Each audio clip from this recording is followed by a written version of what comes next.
That's my man, Charlamagne. I said, yo, I don't understand. Why do you keep talking about Jay-Z? He said, yo, why do you keep asking me this, man? Yo, that's gay, dude. Yeah. No, that's gay. I'm just saying, just admit it, man. Yeah. No other man talking about another man, man. I'm from Harlem, man. We don't do that. Yeah, no, I love Dame Dash. Yeah, I love Dame Dash. You know, Harlem has this thing about them. Yeah, right. Bronx got this thing about them. Queen, I've lived in all the boroughs. Yep. They all, and even Manhattan people, everybody has. Why you gotta say like that? Why you putting on extra now, Manhattan? But I've been in New York for 23 years. What you want me to do? Say Manhattan. Yo, whose man is this right here? Is this your man? Is this your man right here? Tell your man right here. Is this your man right here? M-A-N-H-A-T-T-A-N. That's how you say it. Akbar goes, I thought it was Manhattan. Yeah. No, I go Manhattan, yo. That's what I do. No, he put a little but yo, when I first got to New York, I was doing the yawling because of Chicago. You really changed with your glasses, dog. Your glasses really got you. You're so angry at my glasses. Your glasses got you thinking feel like you real New York right now. I see a thought bubble. He's going, I gotta get those. I see a thought bubble. I'm gonna pop your thought bubble. Listen, I got these glasses in here, so I can we superimpose a thought bubble from my glasses over Akbar's head, and I'll pop it? When he wear these glasses, you know he gonna go real New York on you. He's like, hey, I don't have to do that, my man. Man, whose man's is this right here, man? Yo, don't touch these, man. Where they from? Where they from? Yo, man, it's from France, man. Oh, France. Je m'appelle Godfrey. You talking about Paris? You don't know nothing about that. Yeah. See, that's what New Yorkers do. This. They'll look at a dude, and go, yo, is this your man right here? Yeah. Come get this. Yo, get your man. Get your man. I'm trying to tell you. I'm not even gonna give you the eye contact. Yeah, you don't even look. You go like this. Yo, man, who's this clown right here? Talk to this man right here. Man. You know, that's real Nigerian though. If you think about it, because my mom, when she was mad at me, she wouldn't look at me. She was like, call me Bola. She was like, call me by my first name, and she wouldn't look at you. Like, I'm not calling you by your first name. And you're not looking at me. This is scary. Yeah, it's scary when Oh man. Oh boy. You know, Club Shay Shay, I don't know if you've seen this viral video with former NBA star Michael Beasley, and he was just talking about the impact of not having his father in his life. And there's so many different ways that people kind of experience the single parent lifestyle like you. Divorce, death, or sometimes really the mother willingness to keep the father away. What are your thoughts, you know, especially Michael Beasley, who really kind of poured his heart out, you know, that he didn't have that opportunity because his mom worked so hard to keep the father away. What's your thoughts on that? But just in general, like I mean, think about moms who keep their fathers away, because I want to circle it back to I think that's horrible. I think it's horrible because, in my opinion, every boy needs a man to teach her how to be a man, and every girl needs a man to teach her how to be loved by a man. So when she comes of age, she knows what to look for. And she's not easily manipulated and so on and so forth. It's necessary. And so when a woman keeps, I have friends, like I have a good friend of mine who I grew up with. He's actually in the book, and his daughter's mother did everything in her power to keep him away. And it got to the point where he capitulated and he started to stay away from his daughter because that's what the mother wanted. And I would tell him, I was like, dude, you can't give in to that. Because she needs you. She needs you so much. And so I despise that. My brother, he's went through a horrible divorce. Great dude. I mean, the best man that I have ever known. Super humble. They used to call us Pinky in the Brain. My brother was super smart when we were kids. No street smarts at all. Very nerdy guy. We all told him, don't marry this woman because she's going to take advantage of you. And she's been trying to keep his two sons. And this is a good man. The court system, why does this you should go to jail for that. I have another buddy, one of my best buddies, is my big bro, and he's going through that. I haven't seen his kids in like 20, they're grown. He knew them when they were babies. And the woman manipulated, and now they're big. He sees pictures of them. This is disgusting, man. Here's a crazy. And you guys have children. I don't have children. It's just this happened about a month and a half ago. I was in D.C. with my brother. With this initiative that I'm doing out in Africa with critical minerals and other stuff. So I had some meetings out there, and me and my brother, we went to get dinner. And he's like, I'm so excited. We're going to Spain this spring break, because every year he tells the kids, if you do good in school and you want to learn a specific language, let me know, start learning that language, and we'll fly to that country for spring break. Dope. So they went to Japan last spring break. Okay. So this spring break, they wanted the youngest son wanted to go to Spain.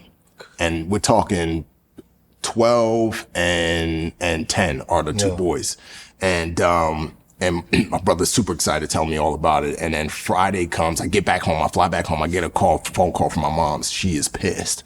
I'm like, what's going on? She said, that woman is not giving your brother the passports. Oh.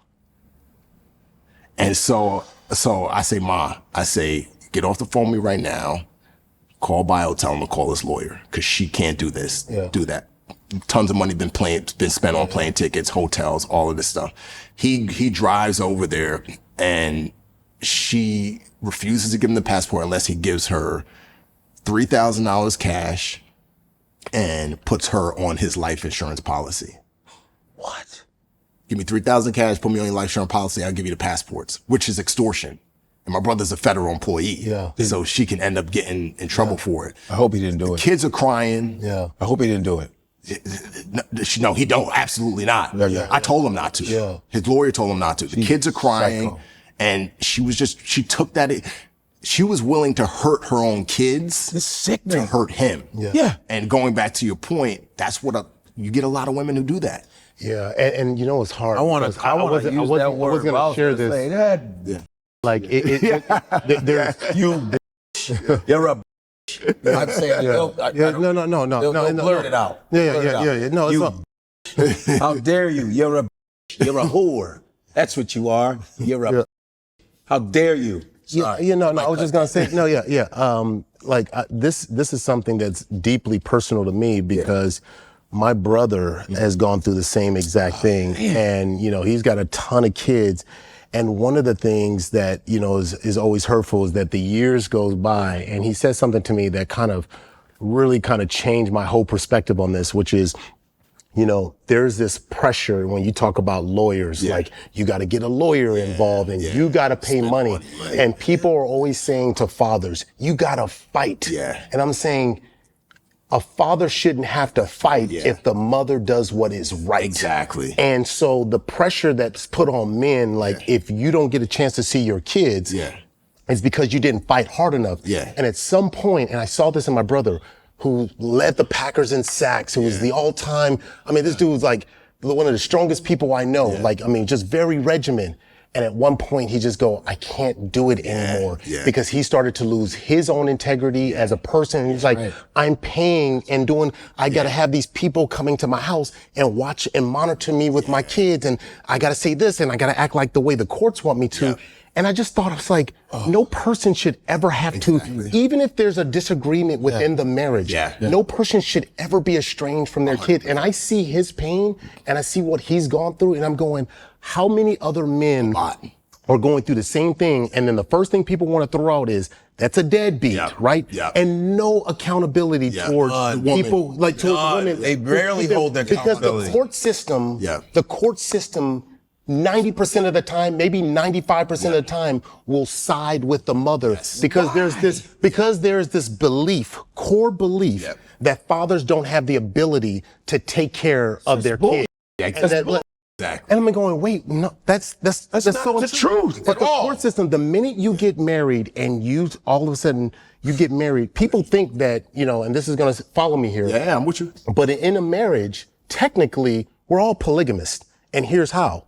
Because you bring a third person into the marriage, and that's the court system. The court system gets to tell you who goes where and who goes what. Wait, these are my kids. Nope. I said that they go with the mom. And so you actually have a third person in the marriage. And to me, that's wrong. I used to think that the court system was holy matrimony, all this stuff. But there's nothing holy about separating the father. And so I asked you, what was the impact? You're separately, obviously, because your father passed away. But what was the impact of not having a father? And what would that meant for you having your father in your life? And how would that change? I would have known how to become a man. I would have known what it meant to be a man, showing up on time, integrity, not quitting so easily. one phrase that I tell my kids all the time is, kids, I got 3 boys and 1 girl, and I say, it's so easy to do the wrong thing.